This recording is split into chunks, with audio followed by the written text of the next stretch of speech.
Hello, beautiful soul, and welcome back to another installment of the Growing with Soul podcast, where we explore the moments and stories that shape who we're becoming. I'm Marisol, and I love to have real conversations about growth, self discovery, and learning to put yourself first. Whether we're diving into books that change our perspective or unpacking personal experiences that teach us something new, this podcast is for women who are done playing small and are ready to embrace their own journey. If you've struggled with putting everybody else first or even battled self doubt, you're in the right place. This isn't about perfection, it's about the messy, beautiful process of growing into yourself. So come grow with me. Naturally, as you can tell, this episode is going to be about books, one of my favorite things to talk about ever on the entire planet.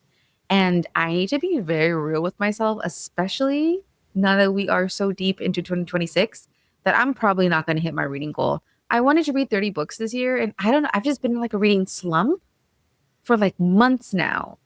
And on my story graph, it says I'm 8 books behind. Like it's like 8 more books to get back on track. And I'm like, who's gonna read 8 books? Not me. I got work to do and sleep to catch up on and dissociating to do. I don't know. I don't know why I'm not reading, but it's not happening. With that being said, I have read a bit this year anyway. And I want to talk about the books that have really made an impact and have left their mark and that I keep thinking about. So let's get into it and get into why these books were so profound and why they seem to just be stuck on a loop in my mind and why I keep thinking about them. The first one was an unexpected one, and it was one that somebody that I follow on Instagram posted about it on their stories. And I had been looking for a really good nonfiction book and ideally one that had a good audiobook version. And they posted about it on their IG. And I was like, if this has an audiobook version, that might be absolutely perfect. So I messaged her and I was like, hey, are you enjoying that book? And she said, yes, it's really good, but it's heavy. So I stopped reading it. And I was like, oh no, last thing I need in life is a heavy book to listen to or to read. I don't need a downer. But I was like, you know what? It might be good. So I gave it a shot. I gave it a chance. And that book was The Undocumented Americans by Karla Cornejo Villavicencio. And I'm so glad I gave it a chance. One of the things that I will never forget upon reading this book, and it was one of those things that just after you listen to it, after you read it, you just want to like sit there and cry. Like apparently after 9/11, undocumented immigrants were used to clean up and they were not given PPE. I didn't know that. I didn't know that. Did you, like, if you knew that, tell me in the comments that you already knew that. But I didn't know that.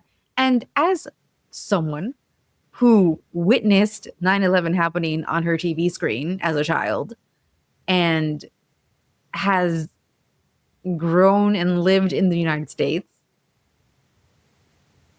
you learn about what happened that day and what led to it and the aftermath and how it affected people and the firefighters and all of that. But not once in my life since I was 11 when it happened, like not once in any of that, in school, in any of that, did I learn that undocumented immigrants were contracted by like third party companies and stuff to clean up and not given PPE.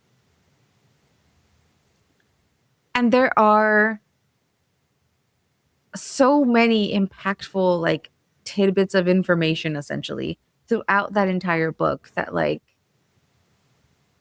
it's like, oh, I didn't know that. And then you see it not only there essentially like on the written page, but also given context because this author does a very beautiful job of interviewing people and presenting their stories in a wonderful mix of factual, like matter of fact kind of a way, but still with a delicacy and respect for their lived experience. And we kind of begin the book with her talking about, her own story as an immigrant and her own background and her family a little bit. And sort of, and that's also a lot of what she does in bringing in the story she brings up as well, and giving a little bit more history and context to the people that she does interview essentially for this book. And we do get to see undocumented immigrants from different communities within the United States as well. So we see communities from New York, from Florida, from Flint, Michigan, and we get to learn about their motivations, their aspirations, and a lot of the vulnerabilities that these individuals are experiencing because of their current situation. We also really get a personal look, essentially, about or regarding how they also survive, essentially, in a sociocultural environment that is inhospitable, which is like one of the things about the United States is it's so inhospitable to immigrants when it is a nation of immigrants. Unless you're talking about actual Native Americans, like everybody's a freaking immigrant basically, but it's so inhospitable to immigrants. And you see that through this book as well. And like I mentioned earlier, there's like those tidbits of information that just sort of stick with you when you read this book. Another one of those instances was the story of undocumented immigrants living in Flint, Michigan. As you probably already know, Flint, Michigan went through a water crisis. And one of the things that you don't really hear is how it affected the undocumented community in Flint. Like, how many years have gone by where people have talked about this and people have reported on it? And I would say I'm fairly tapped into like news and current events, and I have been over the course of my life, especially my adult life. But not once did I ever hear about how the undocumented community in Flint was affected by this. And the thing is, since they are more of a vulnerable community, a lot of them were the last to know what the F was going on. And there was a point in time where like the National Guard was being used to like warn the community or to like let the community know that like they need to go to certain locations to get clean water. And like as an undocumented person, the last thing you're going to do is open up your door when somebody in like a military uniform basically is knocking. So they were not warned. They did not receive the information unless they knew somebody who had received the information or spoke English, and was able to notify them. And like, I never heard that before until I read this book. So that's just two examples, but there are so many more. And one of the unexpected things that I found while listening to this book, which is narrated by the author, is that one, the narration is perfect. Like at first I was a little concerned because she does have a bit of a dry tone. So I was like, oh no, am I not going to enjoy the narration? But it's absolutely perfect. Like the dry tone that she has, surprisingly, like it was unexpected for me, but it pairs really well with like the humorous bits that she puts into the book. Like there were definitely, and maybe it's because I can have a little bit of a like dark but silly sense of humor. So maybe it's just my sense of humor vibing with hers. It could be that.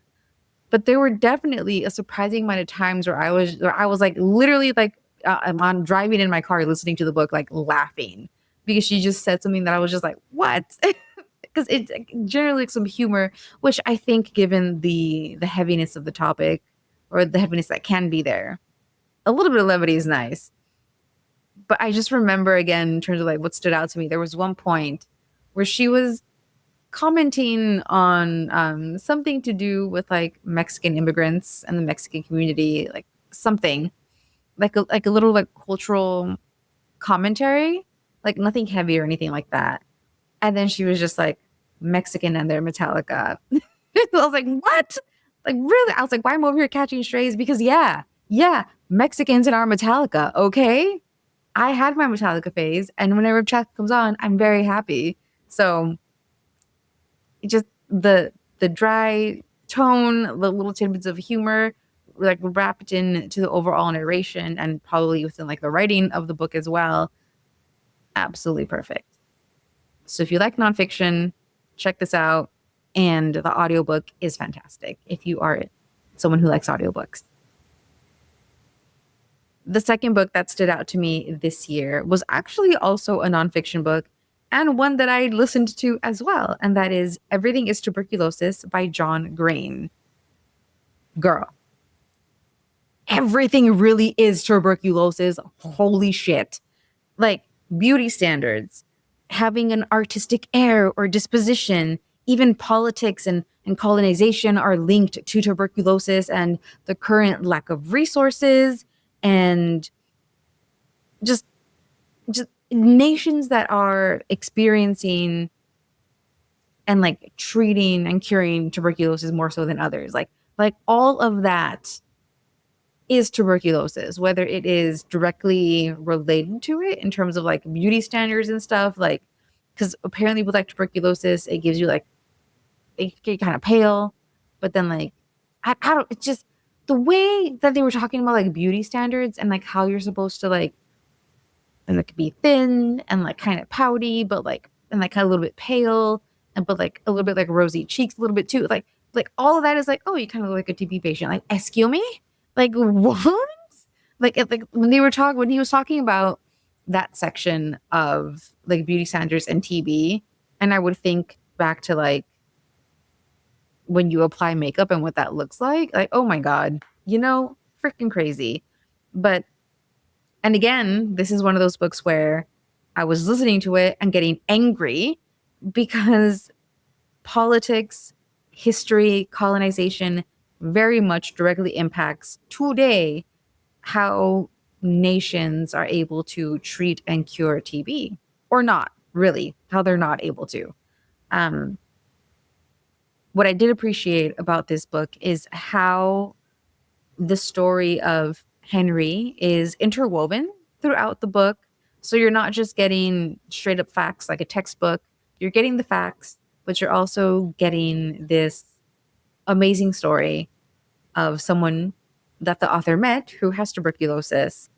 And not just that, but I really also appreciated how John Green was respectful of traditional medicinal methods of treating TB that were used and are sometimes still used in Sierra Leone instead of Western medicine.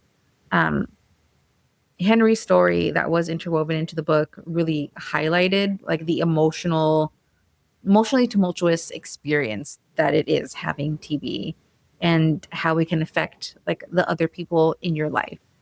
Like like it's not only difficult for you, the person who has TB, but it's difficult for everyone else in your life who loves you.